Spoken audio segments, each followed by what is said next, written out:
Morihei Ueshiba, founder of Aikido. Unlike classical Japanese martial arts, which stressed victory at all costs on the battlefield, Ueshiba O-sensei conceived of Aikido as a means for achieving the peaceful resolution of conflict and promoting harmonious interaction among members of society. Today, the martial art he originated is practiced by more than 300,000 enthusiasts all over the world. The founder passed away in 1969, and for many of today's practitioners, he has assumed an almost mythical dimension. Yet to convert this most extraordinary individual into a mere icon would render a disservice to the ideal he strove so hard to achieve. What is the origin of Aikido techniques? What influences shaped the founder's thinking? It is the early formative years of Morihei Ueshiba which hold the key to an understanding of the uniqueness of modern Aikido. Let us explore the events of the life of the young Morihei Ueshiba in order to lift the shroud of mystery surrounding the creation of Aikido.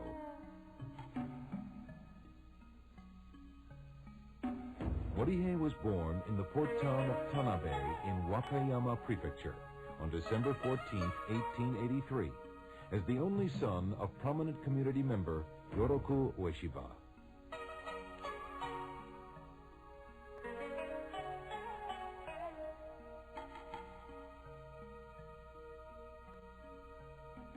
Yoroku was a man of considerable means and served as a town councilman for many years. Morihei started out as a sickly child, but with his father's encouragement, he engaged in strenuous exercise, gradually achieving robust health.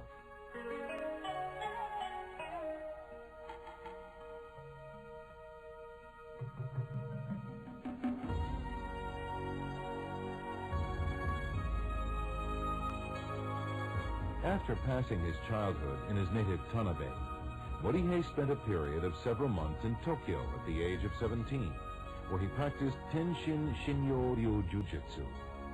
He soon fell ill with beriberi and was forced to return to his native Tanabe to regain his health.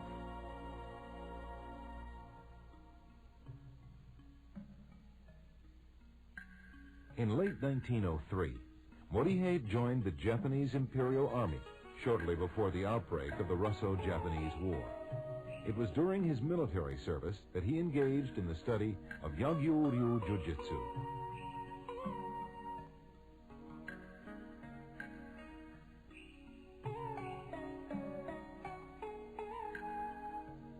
Back home in Tanabe, after distinguishing himself in military service, Morihei spent several restless years, during which time he engaged in a brief period of training in judo about 1910.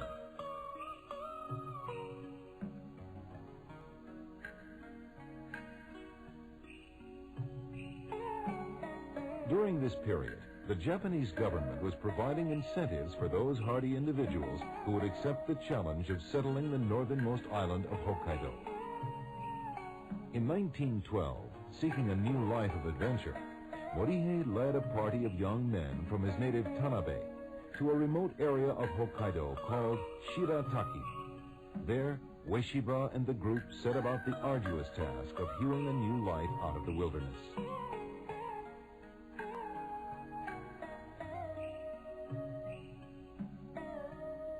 Morihei was a leading citizen in this sparsely populated area and served for a time as a councilman. Life in Hokkaido was very demanding due to the severe weather conditions and backward nature of the area. Farming and logging were the main pursuits of the colonizers of this region.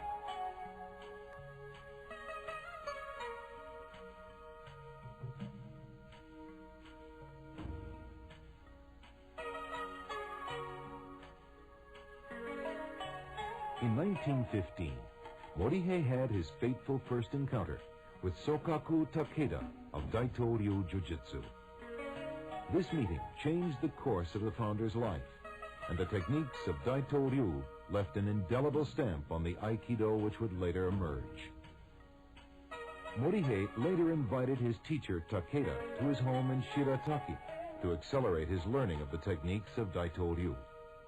After a short time, Morihei was awarded scrolls attesting to his proficiency in Daito-ryu Jujitsu.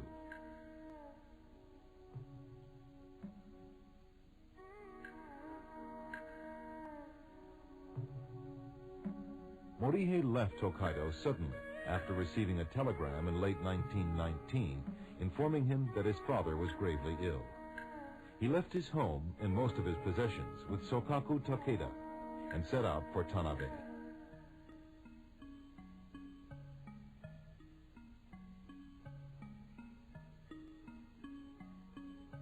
As Morihei was en route to his hometown, another event of great importance in the future development of Aikido was to take place. He detoured to the town of Ayabe near Kyoto to visit the center of the Omoto religion and pray for his father's recovery. It was there he met a most extraordinary individual, the colorful and enigmatic Onisaburo Deguchi. Deguchi, the prime mover behind the explosive growth of the Omoto religion, was soon to become Morihei's spiritual mentor, and Onisaburo's philosophical views would later serve as the ideological basis of Aikido.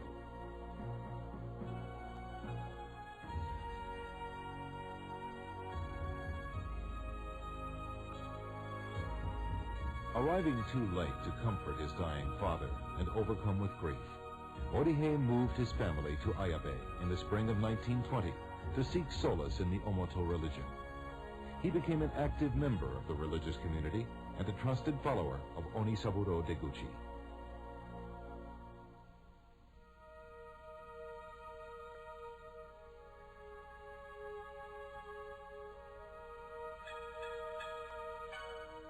Morihei's martial arts skills became well known among Omoto believers, and with Deguchi's blessing, he set aside part of his Ayabe home as a training facility where he taught Daito Ryu Aiki Jiu-Jitsu to fellow devotees. He also received Sokaku Takeda for 6 months in 1922, at which time he was awarded the Kyoju Dairi Teacher's Certification.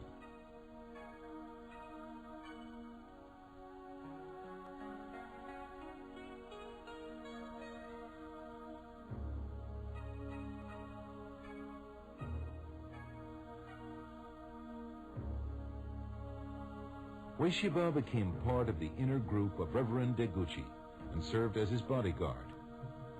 Among Onisaburo's grandiose visions was the establishment of a utopian colony in Mongolia, which would unite the world's religions. Onisaburo and a party of close associates, including Morihei, left secretly for the continent in February 1924.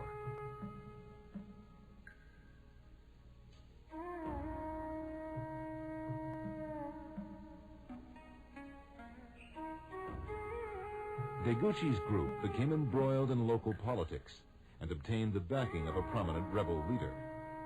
Their plans were, however, thwarted, and Deguchi, Ueshiba, and the other members of their party were captured by government authorities. The Japanese utopians were imprisoned and sentenced to death. Only through the intervention at the last moment of the local Japanese consul were they saved.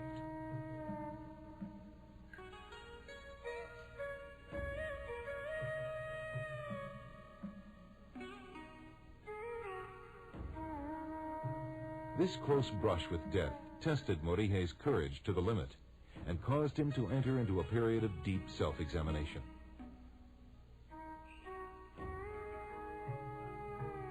Following the harrowing experience in Mongolia, Ueshiba resumed martial arts instruction in Ayabe and other locations in the Kansai area.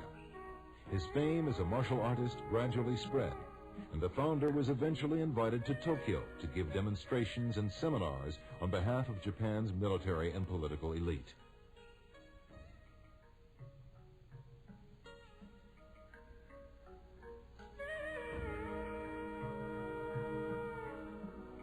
Among his most ardent supporters was Admiral Isamu Takeshita, a retired officer with a distinguished career in the Foreign Service.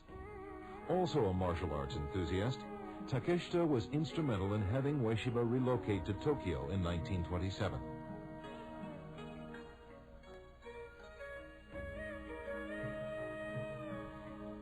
In 1930, Ueshiba had a visit from the famous Jigoro Kano, founder of judo, who was highly impressed with his unusual and graceful techniques. Kano dispatched several of his leading students to study under Ueshiba.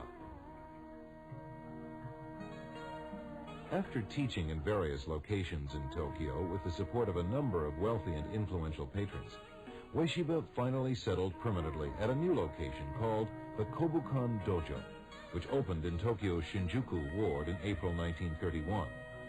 His martial art was gradually evolving away from the more jujitsu-like Daito Ryu techniques he had learned from Takeda, towards what came to be called Aiki Budo.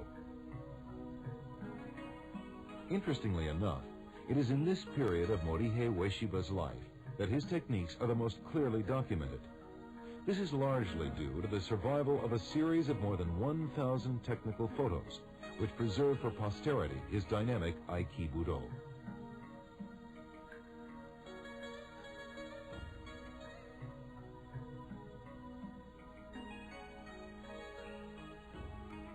Although Ueshiba had already begun to transform the techniques of Daito Ryu according to his own vision, these photos provide conclusive evidence of the continuing influence of Sokaku Takeda's teachings on early Aikido.